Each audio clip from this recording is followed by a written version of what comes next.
Hi, my name is Milton Ali. I'm a real estate agent here in Louisville, Kentucky. Today, we're going to talk about buying your first home. I'm going to give you a complete timeline of what to do if you are even 18 months away. Stay tuned. We're going to start now.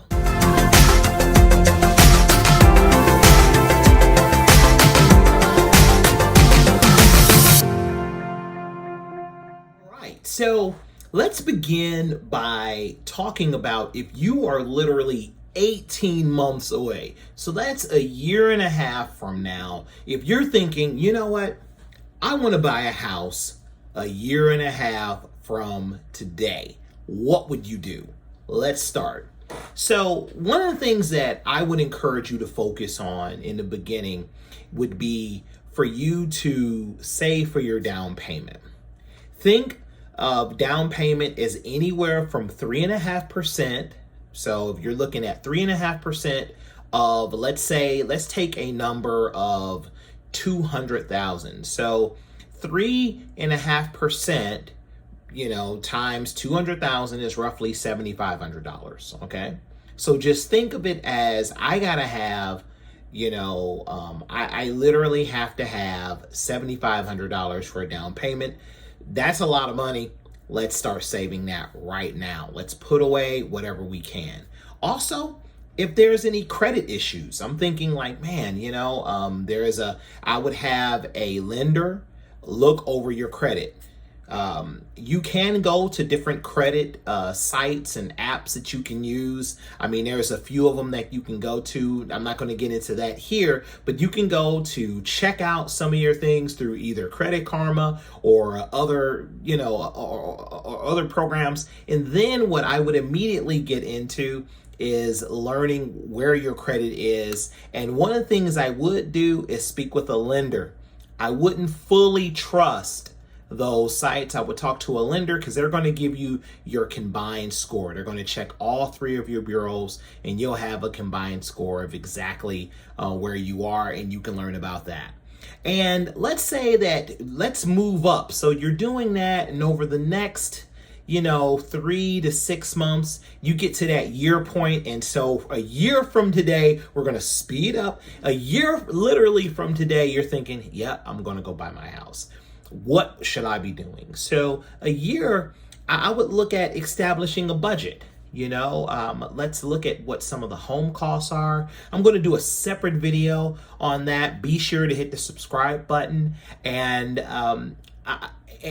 think about what is it going to take for your home budget. Typically, 1% of your home price is going to be your maintenance costs. So if your home is $200,000, think your maintenance cost is going to roughly be around $2,000 a year. Okay. And so if you can divide that by 12, you're going to have, so it's less than $200 a month just to maintain and do different things around your home and we're not talking renovations. We're literally talking routine basic maintenance. Okay. In some months you may have to spend $500. Another month you may have to spend $600. It typically ends up being either 1%, in some cases 2%, but very rarely 1% of the purchase price of your home. Also, what I would be doing is thinking about, let me think about establishing the budget. I'm looking at what are the 4 things that make up a mortgage. So there's going to be 4 things I want you to think about. The first one is going to be your principal.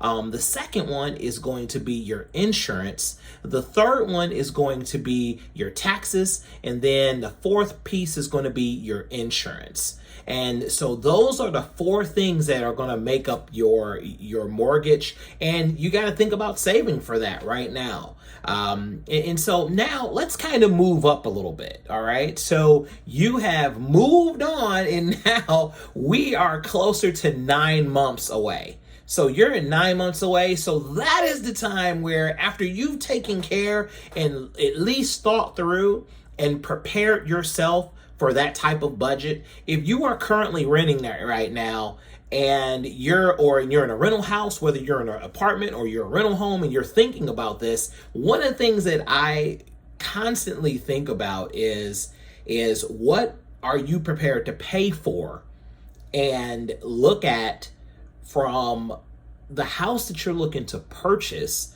versus where your rent is now. In most cases, if you want to live in the same area, all right, in the same neighborhood or geography where you are currently renting, be prepared to pay 40% above the rental price. All right. So that right now means that if you are paying $1,000 a month, and you're renting for $1,000 a month, in some cases, if you want to live in that same area and purchase, be prepared to pay 40% above that. All right. So that would be $1,400 a month if your rent is $1,000 a month right now. All right. It's kind of a good rule of thumb to kind of consider. So now you are roughly closer. Now we've talked about a year. You are almost 9 months. So 3 months gone by, you're still saving your money. You're getting it together. It's awesome. And so now you're 9 months away. One of the things I'm talking about is now let's consider the location. Let's think about the location that you want to live in. Let's think about where you want to, live, work, play, schools. All those things are important. I would even start looking and really driving by different neighborhoods.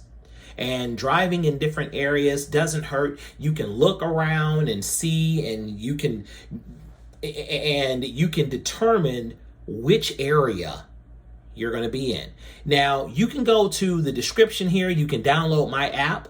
My app allows you to actually look up where you are in regards to the particular home that you're looking at. So if you put in your job, you put in your school, you put in your in-laws' house, and it will show you the distance between all those particular places. All right. So now you've considered the location. You thought about where you're going to. You thought about what neighborhood. You're kind of laser focused on a particular neighborhood. Now let's zoom in. You're 6 months away. Now this is when the real countdowns begins. I typically meet people and meet with people, and we have conversations with people at this stage, anywhere from 6 months to 3 months away. I do speak with people that are 18 months away. They typically it is a different time frame. However, it's best to bring a professional in literally at that 9 month stage. Okay. So let's kind of talk about what to do when you're about 9 months away. One of the things I would do if I'm literally 9 months away is I'm literally asking my friends, I'm speaking to people about like, man, what are your thoughts about the area? Because you may like the area. However, I would go to the store in that local area. I would shop in that area. I would spend some time there. I would go to a local park and get to know the kids, and get to know the people, not kids, but you get to know the people in that area. If you have kids, then that applies to you. And let's kind of, attending an open house is not bad. All right. So that's also a good idea, is attend open house. So now let's kind of zoom in a little bit to the countdown for real. Now we're going to get to 3 months. That is when 90 days, all right, is when I'm encouraging all of my clients to go look after a pre-approval. Okay. Within 90 days. And one of the things that I would do is I would get together several documents for yourself. That's going to help you. You already know where your credit is. You have great credit. There's going to be several pieces of paperwork that I'm going to advise that you get ready already. All right. So we're going to put them right here in the corner.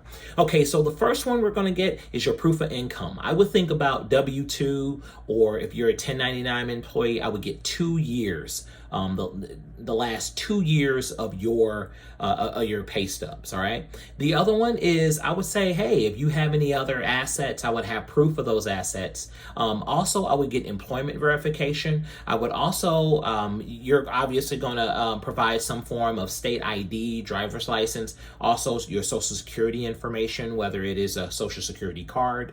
And then you're going to start home searching. We're going to actively view homes. We're going to look in areas. We're going to be a lot more intentional about the home search at this point. All right. And then once we start the home process, we're going to take a look and we're going to actually make an offer on the home. Okay.